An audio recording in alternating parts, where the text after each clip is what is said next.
I'm going to go over the install of my Outgear Solutions rear bumper. For me, I wanted to get some aftermarket bumper. I actually totally wrecked my stock bumper in Moab, and I mean, it had been rubbing. The hitch receiver, it was so damaged from off-roading. It was always a liability. Basically coming up, the departure angle coming up, you pretty much are guaranteed to smack the hitch receiver on any rock. So getting a high clearance bumper, basically getting that extra space back here, but also having the wraparound for the bedside protection, for me just seemed worth it. And this is my favorite bumper that I've seen for the 3rd gen. The first step, of course, is to paint it, and mine was purchased off Facebook Marketplace. So the guy I got it from had already sprayed it, and I just had to touch it up a little bit. It was kind of messed up in a couple spots where the hinge latches.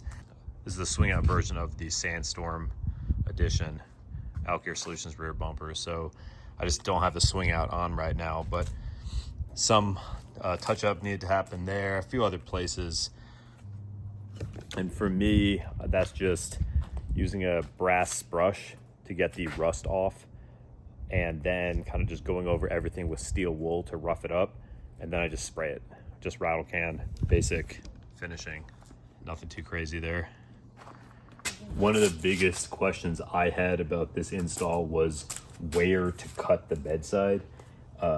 I personally didn't want anything too high. I didn't want it up here at the tail light. A lot of people do a cut right here.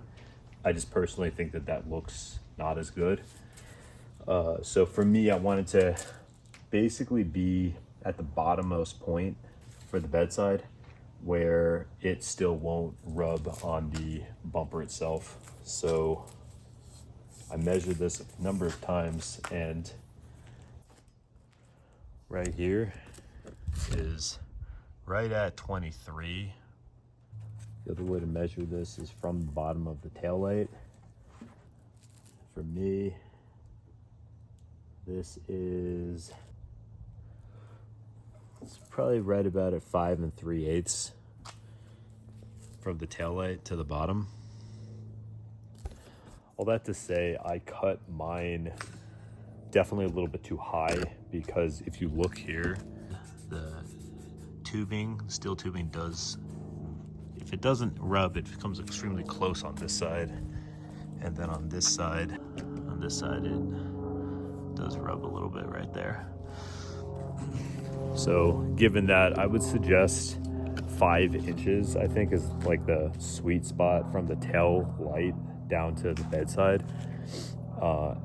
And that's probably about 22.5 from the where I measured up here. It's probably about 22.5 down to the bedside. Actually, the guy I got it from on Facebook Marketplace, he told me he had his cut at, I think it was like 4 1/4. He was saying 5 inches is the right number, and I did a little more than that. And I would say for other people cutting it, 5 inches is perfect. That should not rub at all, and it will be as low, pretty much as low as you can go. So after you get your measurements from right about here over to the fender flare somewhere over here, put down blue painter's tape over the approximate cut area, marked those, put some masking tape over the blue painter's tape, and that it's basically to line up those two measurements. I just used white masking tape instead of trying to draw a line straight. So it works pretty well for me. I still use the blue painter's tape to prevent paint chipping, which didn't happen, so it couldn't have hurt, and masking tape to create the actual line to then cut at. So that strategy worked well for me. I would suggest that for anyone else. It's really hard to show it now with the bumper installed, but the bigger consideration than making the bedside cut is actually the corner cut right below the taillight, because this you have to cut a few different ways. You kind of want to, it's hard to see here, but you basically want to find below where the tailgate ends. Basically there's this curved sheet metal that's right here, and you want to follow it along here and then cut the actual body right at about where that is. And then at some point you need to come up a little bit to then reach the bedside cut.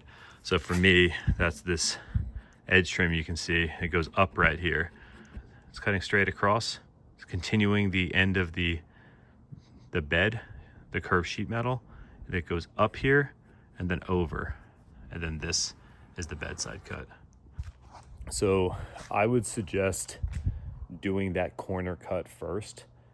And because the truth is, if you mess it up at all, you're not going to be able to see it with the way the bumper is designed. It's just not very noticeable. But you start there, because it's the corner cut is actually harder than the bedside cut. I've heard in person and online that people use sawzalls for the corner and angle grinders for the bedsides. I used an angle grinder for both, but I will say that the corners were way harder. Like the bedside cut like butter. The corners were kind of a pain in the ass. But so I would say do the corners first. Get a hang of cutting. If you're nervous at all, just do the corners first, and then make sure you understand how it's going to cut, and then go ahead and do the bedside. After you make the cut, you're going to want to unbolt the existing bedside supports, and you're going to install the aftermarket Outgear Solutions ones. You can see these bolts right here, and this is the aftermarket bracket.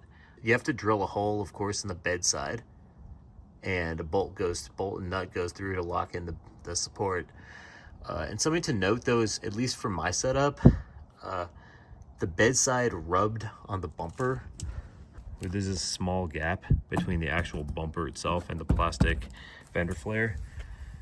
It was rubbing there, so I had to actually pull that bracket in more than it was supposed to be designed for.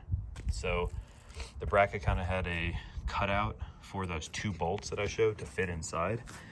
But no matter how if I pushed it all the way in with those two bolts installed, it wouldn't fit. So I actually only used one bolt there and pushed it in. It basically held the bedside, and then bolted in that bolt as I'm holding the bedside to keep the bedside kind of held in more that way. Otherwise it would stick out, it'd rub on this. I used one of these flap discs to smooth out the cut. This is like a coarse 40 grit, and that worked really well. That worked really well to smooth out the cut. I tried a hand file, and not really even worth it. I just used that thing, and it was really easy to just kind of smooth out that metal and make sure it doesn't cut me later when I'm doing something else under my truck. Basically cutting, grinding down, and then the next step is painting the edges so it doesn't rust. I just used some basic spray paint with the sponge brush, and then just kind of did a quick once over, just to be careful with preventing rust in the future. I still put on this edge trim, as you know, you've seen this video so far. And honestly, that's just a personal preference, because I think it looks better. I think it looks a little cleaner, though the edge trim will hide your cut's a little crooked. So I didn't need it, because I actually had a really straight cut on both sides, but I still like the edge trim more. And finally, to actually mount the thing, once all those steps are done, you pick it up, put it up under here, and mount it in all the same stock bolts with you want your stock hardware. The Outgear Solutions comes with some extra washers that I put in, but you use the same stock bolts. And one extra step I did was I cleaned the frame real well, and I even alcoholed it, and then right before I put the bumper on, I sprayed some fluid film just in case for rust. So did do that, and then just pick this thing up and bolt it in. I did it with literally just me and my girlfriend. So it was a little harder than it probably should have been, because I picked it up myself and I had her telling me how to maneuver it to get it lined up. So I suggest getting your buddy to help you pick it up, and that will make it definitely a little easier. And the final step was to do some wiring. I bought this license plate light off Amazon. A lot of people online talk about the install but don't mention anything about having a light for the license plate, which apparently I found out is illegal in almost every state, if not every state, to not have a light for the license plate. So I threw it on here. It was really easy. Got this on Amazon for like $15, I think. And then the wiring, I just used the old harness for the two lights that went right here for the taillight in the middle on the stock bumper. It's a loom that splits into two for those two lights that are shining at the stock license plate in the stock location. So I just cut one and spliced it into waterproof connectors, and then I spliced the light into the male end of the waterproof connector. So I can remove this if I have to. When I have to remove the bumper, just disconnect this. This is a step that hasn't been mentioned too much online and seemed a little bit important to do, so I added that before I called it. So I think that pretty much sums it up. That's all the steps involved to get the rear bumper on your Tacoma, and it's really not that bad process, just a number of steps, and I personally took my time and tried to do everything super clean. And the end result, is it looks pretty sick. Like, I'm really happy with it. It is functional, completely functional, and looks really awesome. So this thing weighs 111 pounds. There might be some variation there. That's without the swing out. So probably about the Sandstorm Outgear Solutions is going to be about 111 pounds. And my hitch receiver, I think, was the whole stock bumper is, I want to say, like 65 pounds. It is a little bit heavier. Be aware of that. It could make your truck sag a little more in the back if your leaf springs aren't strong enough to support the extra weight, especially if I put that swing out with the tire on it. That's gonna pull me down a little more than I already am. But yeah, just some considerations, but looks great.